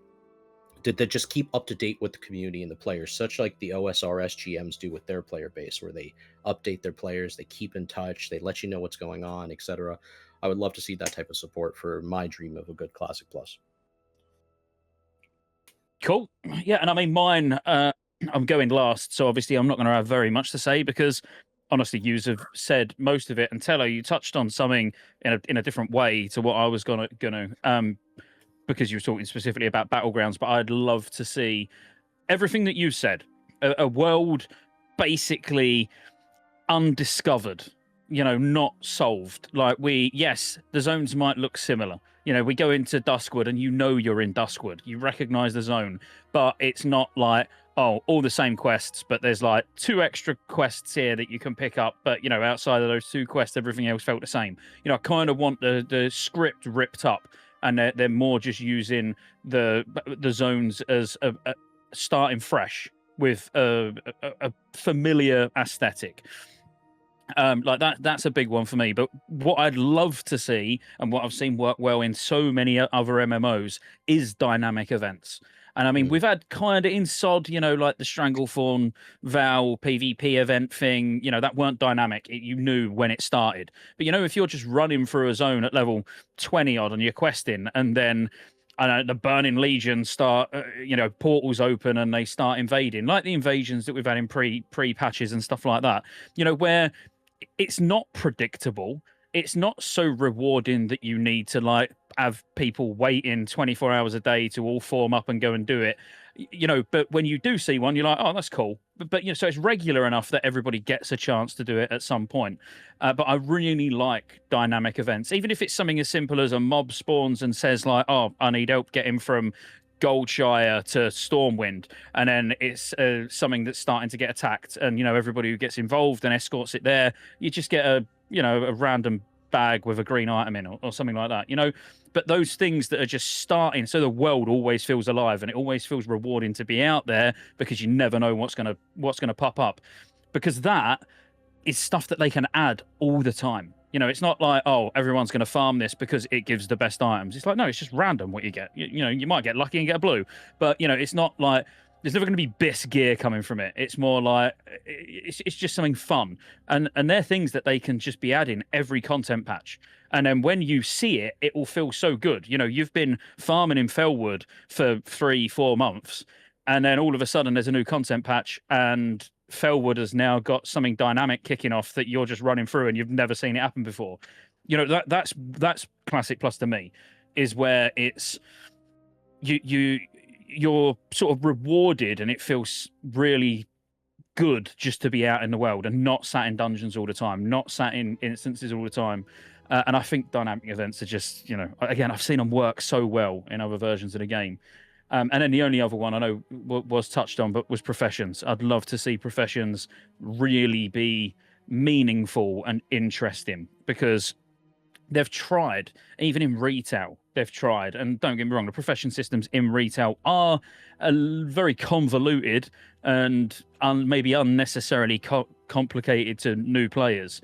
But I really like materials having value, as in, like 3 tiers. So you might go and mine copper, but you might get like a tier 1 copper. There could be a tier 2 copper, a tier 3 copper, so, and depending on how good the materials are that you use to craft a weapon, depends on how good that weapon's going to be. And I'd love to see RNG to those crafts, where, maybe in a certain city or something, it's got a bonus to crafting, where you'll always go and craft there. You might get a bonus to crafting if you went to like the Forge in Blackrock Depths, and it gives a specific bonus where you would go there, and it gives you a bit more bad luck protection if you can be asked to go all the way there to craft. But I love crafting when it's more interesting than get 4 copper bars and 6 rough stone and press craft, and everyone who does that will make exactly the same thing, because that's not fun. So yeah, but like everything like you said in that, I really like that. Bit I more hate RPG. Shit. I don't like it at all. I want to be able to have all professions. I know a lot of people hate that. It's like, no, you should be capped at 2 professions. Like, what do you mean? You want to be able to be a blacksmith, leatherworker, tailor, alchemist all at the same time? Yeah, be all classes as well, don't you say? Yeah, go ahead. Be all the classes as well. Yeah, let me be a mage, druid, rogue, priest all at the same time too. Honestly, Nah.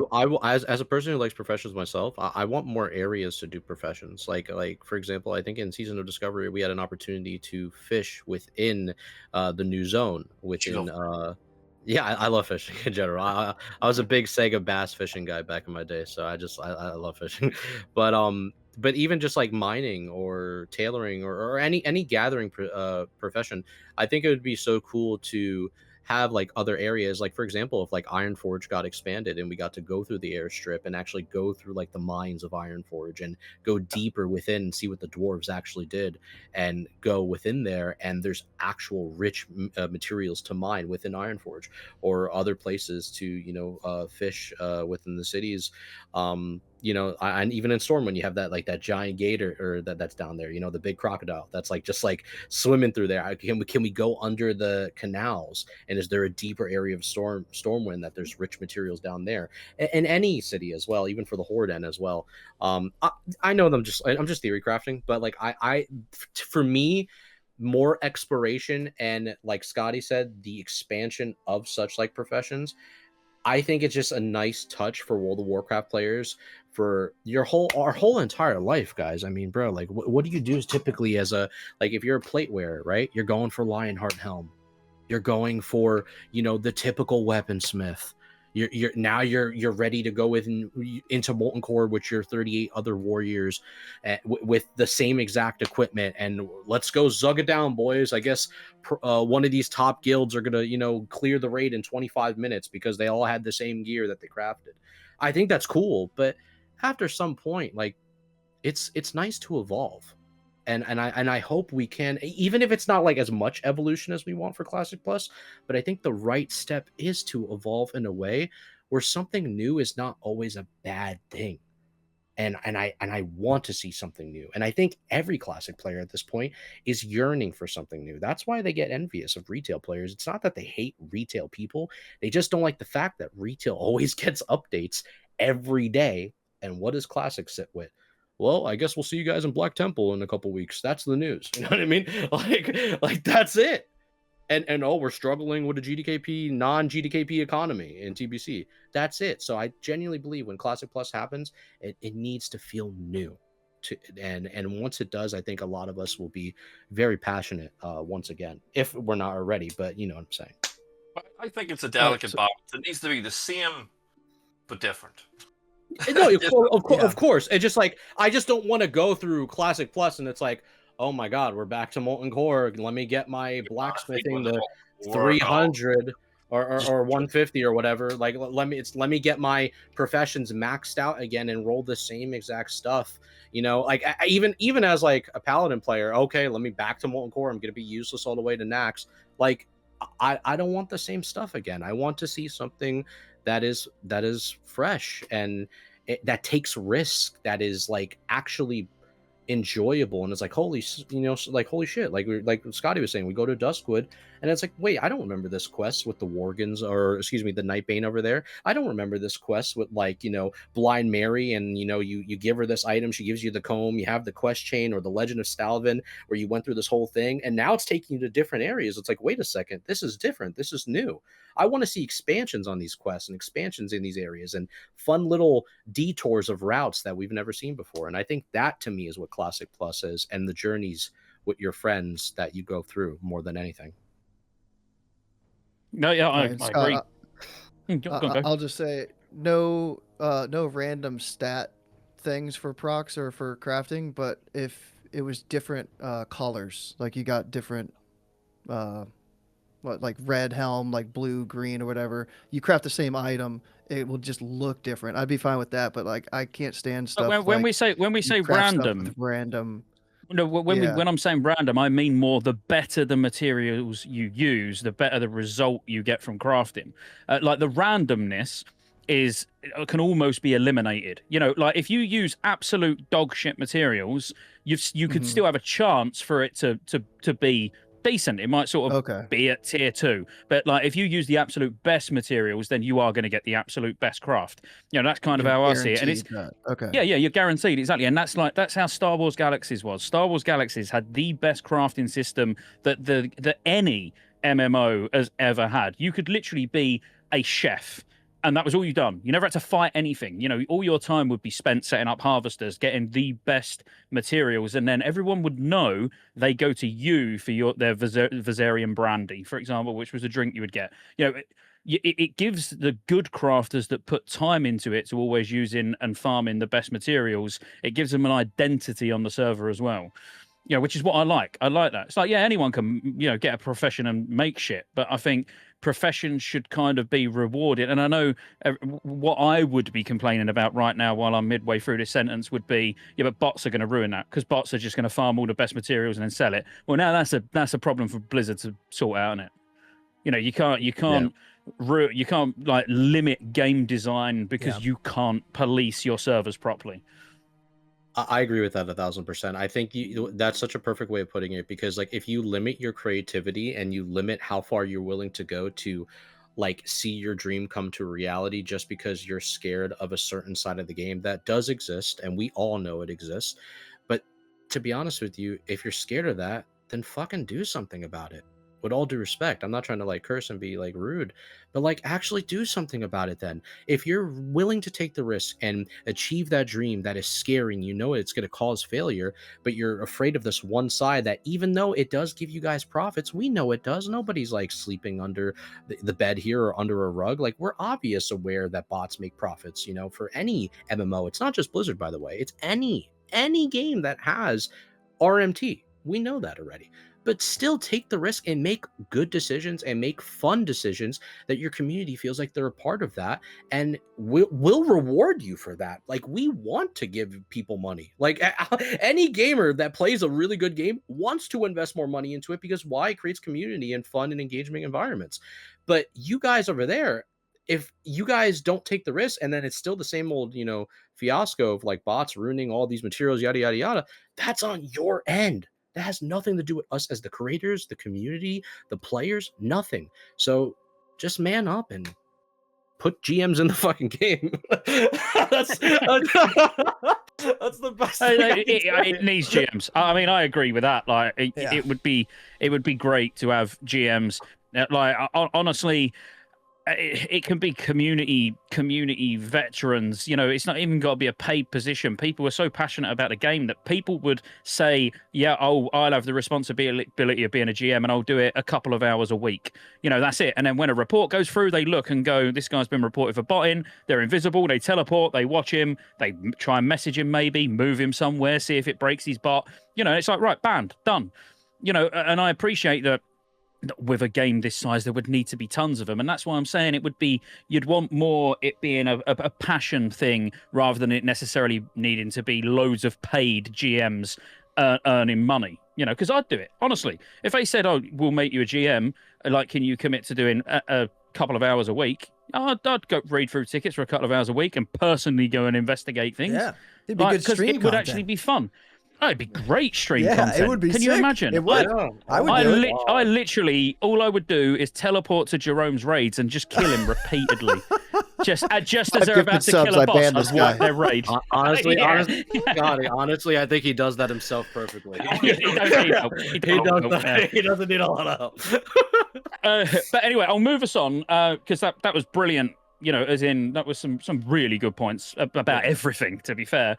But Zill's asked a question which we want to sort of cover anyway, which is about quality of life improvements or what quality of life things we would like to see introduced, which is kind of how I've worded it in the show notes with what systems that aren't in Classic Era specifically. So I'm not talking TBC, you know, we're working with just Classic Era that should be in Classic Plus. So just anybody who's got a thought where it's like, yeah. Is that stupid? What's that? What was it? I didn't hear you again. Like, I want to be able to play with the US people. Oh, one region. Okay. Yeah, I want it to be just one all-encompassing. You can choose my server. We can all be in different servers. It is what it is. But I want to be able to play with the US people when I'm here. Mm-hmm. Yeah, just like the PTRs. Yep. Yeah, PTR's great. Playing with yourself, Go, and Jerome was great crack. Dude, PTRs and betas are like some of the funnest times for me in WoW. Like testing stuff, yeah, but like I get to play with everybody and I love it. Yeah, it's a very dated way to launch games anyway. I mean, again, I don't want to keep talking about Star Wars Galaxies, but you know, just that as an example, it's so old. But I was playing with Americans, like, you know, what was it, 2003, 2002, whenever it was out. And every private server, anyone can connect to it from anywhere in the world. All right, your ping may suffer depending on where you are in the world. But then that's your choice, isn't it? You know, if we was like, right, guys, we know that, you know, it's based, it's an NA-based server, but me and McNulty decided that we wanted to be on there anyway, that's then on us. You know, so you can still have server areas where they're hosted. But no, I agree with that. I think it's a very, very dated way to launch servers anyway, is having them locked to specific regions. It'd be nice to have one reset day, so it's not EU resets Wednesday, NA resets Tuesday, and now we have to have a third night where launches are on Thursday. Just have everything on Tuesday. Yeah, but let's get more into systems. Let's get more into systems. No, not Wednesday. No. It got to be Tuesday, isn't it? Wednesday. Tuesday, isn't it, mate? No, more systems. Tuesday. Yeah, you know, like so guild banks. What other summoning stones actually working? Raid markers, world markers. You know, like yeah, more. I don't know. Look at retail with cooldown manager. Yeah. You know, things so you don't need weak auras. You know, this is classic plus. That Everybody uses weak auras. Why fucking why No. Yeah. why make it harder? No. I actually will say, for like, I don't know if the second one I'll say is a system, but I'll bring the first one real quick because I know on the top of my head. I'm actually a really big fan when I was playing with my friends during War Within Season 1 of the auction house in retail. I think the auction house is way better than anything that Classic has to offer, even if you're using Auctionator or TSM like myself and many of us have used before. I just think the retail system is just so good with their auction house. They actually do a really phenomenal job in terms of like having a simplified auction house that shows you the price or the lowest value right off the rip, and it's just very, very clean. I'll give them credit on that. I'm not a big fan from earlier, like I think what Scotty was saying with the professions in terms of how complex it gets. I didn't like the War Within Season 1 layout. I thought it was very too much for like the new user to get involved with, and then you could do guild orders through the mailbox, and then you have a person you meet up with, and it was like, all right, man, am I building a Call of Duty gun from 2019? Like, what am I doing here? Like, I have 18 different attachments. Can I just get my Stomping Power and Juggernaut and let's call it a day, you know? I mean, like, so I feel like, outside of that, I think the auction house is one. I also think number two, for me personally, which is a TBC problem, and I do think that could be a future problem if the economy keeps heading this way in a certain way, shape, or form into Classic Plus eventually, is that the one thing that I see tanks and a lot of people complain about at the end of a heroic dungeon is that they just get no loot, or they don't get any spoils, or they don't get any rewarding feeling like you would get in Wrath of the Lich King. You would get some type of bag of spoils, like some type of, reward at least, where, okay, you completed the dungeon, you did your quest, that's fine. But let's say you kept doing the dungeon over and over and over again. Now that your quests are done, there's really nothing in there for you to get or farm. It's kind of like irrelevant at this point. So I do think, having everyone going into that dungeon, getting at least some type of bag of spoil, maybe it's like, some herbs or consumable or something tied to their profession that they have already on their character, where it's like, hey, you completed SFK for the 50th time and you got everything out of here. We see that you have also herbalism on your character. Well, guess what? We're going to give you a bag of herbs because you killed this boss at the end of the dungeon. It doesn't need to be something that's too economy breaking, but I think some type of dungeon spoil, also for PvPers, battleground bag of spoils, something that would keep them engaged within both PvE and PvP respectively, if that's a system that I would like to see brought into Classic Plus. Yeah. You touched on this for a second before, Scotty, but I was going to say my main thing would be, like you said, what you were saying with weak auras, I would be completely okay with if they redid the whole add-on system for Classic and just like got rid of all of it. Like at this point, Yes. I would be on board, and I'm a big weak aura. I use LVY. I literally at this point I can't play the game without LVY, and that is why I'm saying I think that's a problem.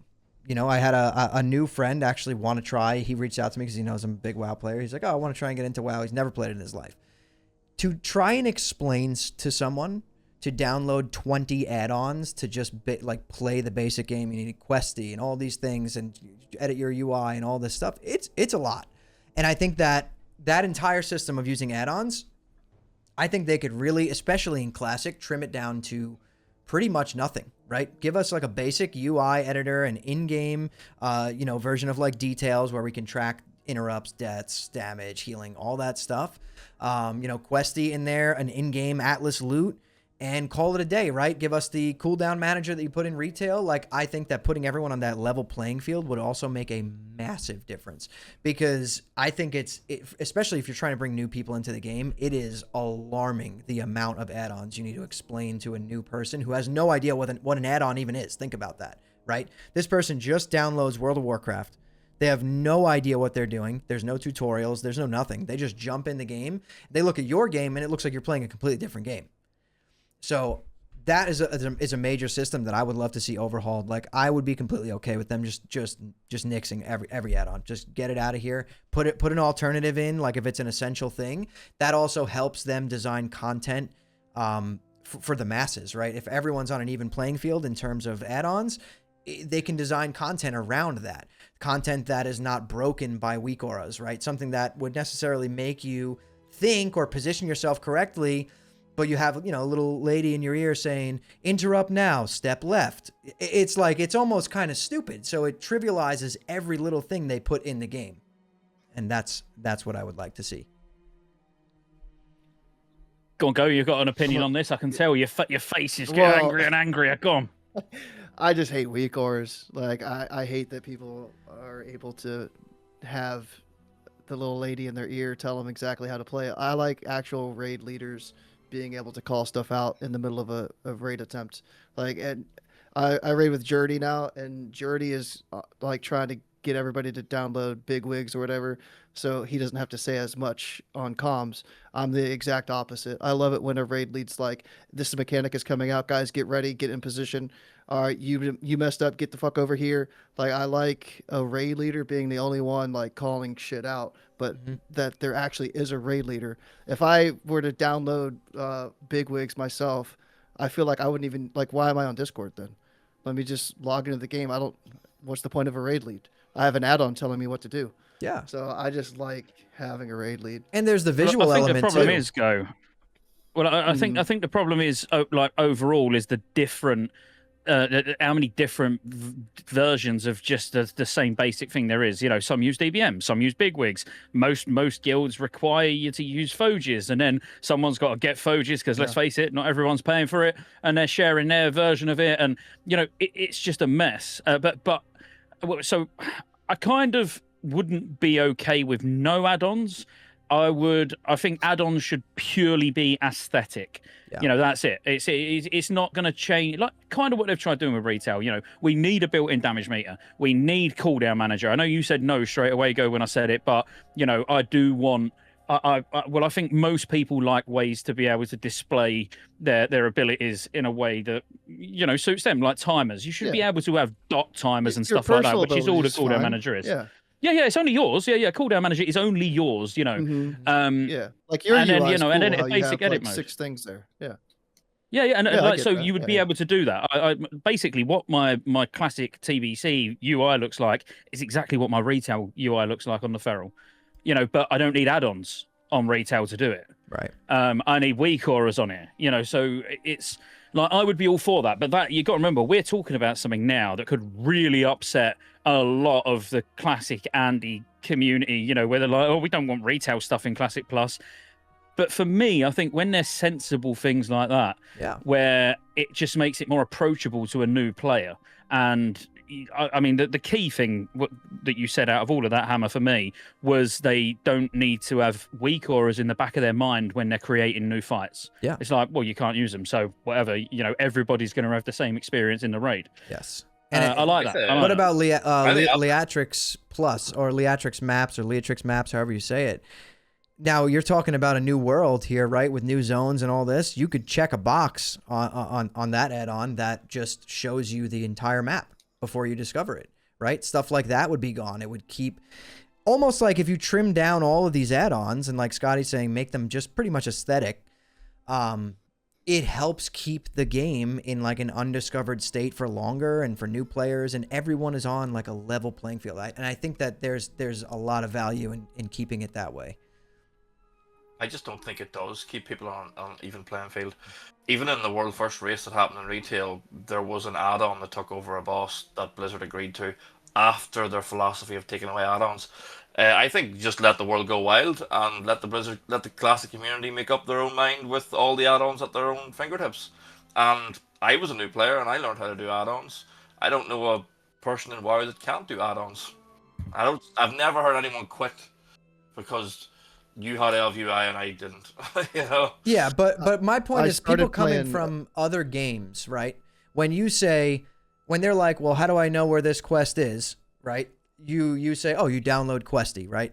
Like no one's sitting there actually reading it. There's a very small percentage of people doing that. So you say you have to download Questy, and they're like, oh, what's Questy? And you're like, oh, it's an add-on. Download CurseForge, and then scan your folder and install it from there, right? It's just an add-on for a game. Their response is, why isn't that just in the game then if everyone uses this, right? So like that's all I'm trying to say, Nulty, is like specific things like that like should be in the game, right? When did we get the like in-game quest helper? In a perfect world, you're completely right. But the fact is Blizzard don't have the time for that and we're better at it. That's true. You're Well, not no, wrong that's about not that, true but- because they've took all of these add-ons that we've used for years and they've put them in the game. What do you mean they ain't got the time? They've already done it. Well, They added the in-game quest helper. They added the one bag. Huh? Not better than Questy. It's decent. Yeah, but it's not about competing with add-ons because what Hammer's saying is there wouldn't be add-ons. They'd have nothing to compete with. You know, in retail where you've got the basics, an in-game damage meter. Like every game where it's got competitive PvE or PvP, you've got an in-game damage meter in Battlegrounds now. All right, you don't see it until the end, but you see how much damage and healing you've done.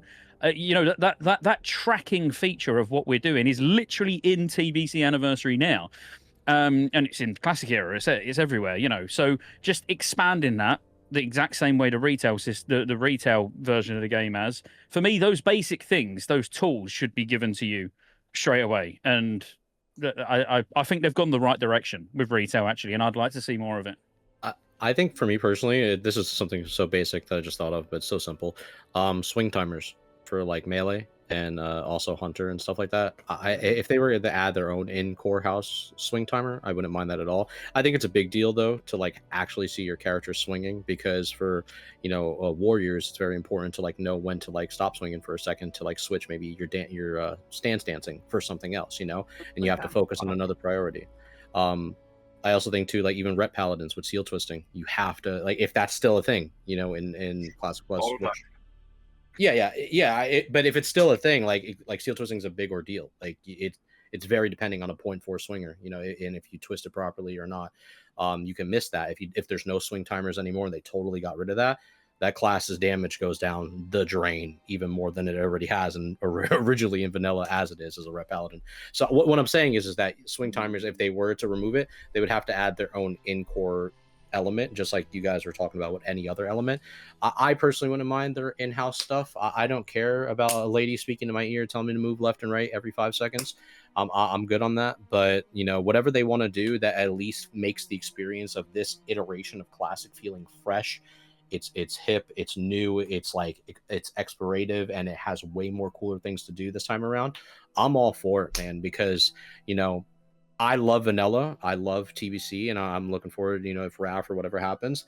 But if that's all that we're playing for the next 10, 20, 30, 40 years of just the same journey we've been doing over and over and over again, it's fun, but it gets a little tiring, and I think we can all admit that. So I hope whatever in-game element they add is it's true to them, and it's like a homage to any other add-ons that once helped the game, but it's their own version to make it more accessible to, like what you guys are saying, the masses. Because this Classic Plus this time around, it has to attract the masses. It's not about just the vanilla Andy who's waiting for Classic Plus, or the retail Andy who wants a reason to come back to Classic.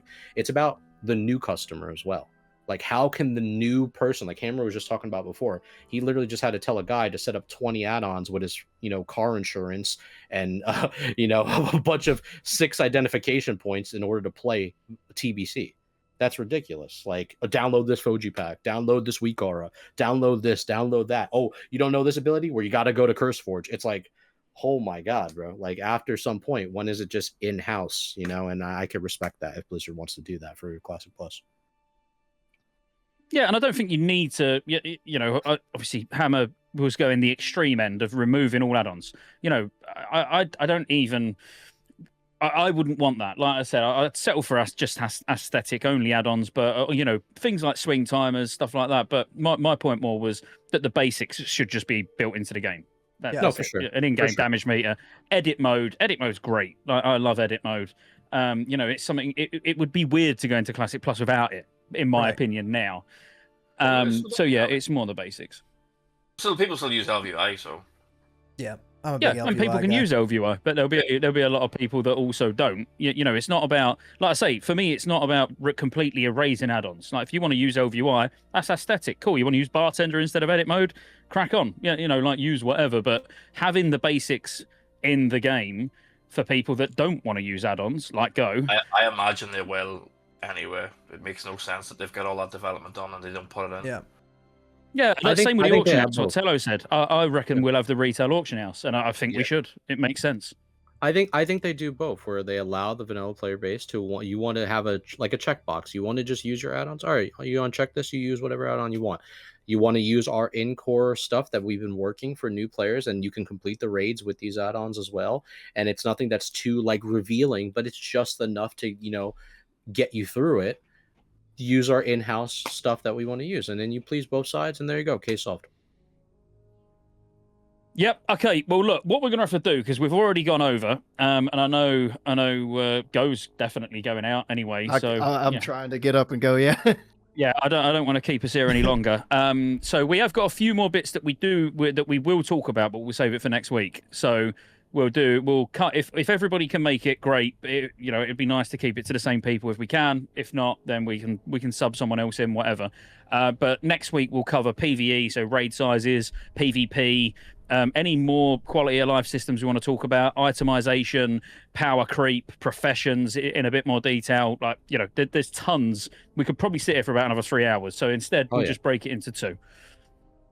Cool. Okay. So quickly round the table. Go first. Where can they find you? YouTube and Twitch. Classic Go on both. So it's ClassickGho. I knew you was going to do it. I was laughing. All both and stuff. Well, because the audio listeners, you're uploading it to Spotify. I got to make sure that they know there's an H, and the H is silent. It is when I say it. I know Jesus. You say Gaho every time you say my name, but I speak properly, Scott. Gaho. Cool. Thank you. Hammer, what about you? Yeah, I'm over on twitch.tv/hammerdance and on YouTube at Hammerdance Gaming. Cool. Noe? Yeah, you can just find me at all them: Twitch, Kick, YouTube, at McNulty Gaming. Lovely. And Tello? Twitch, YouTube, HelloJTello. There's a J in the middle.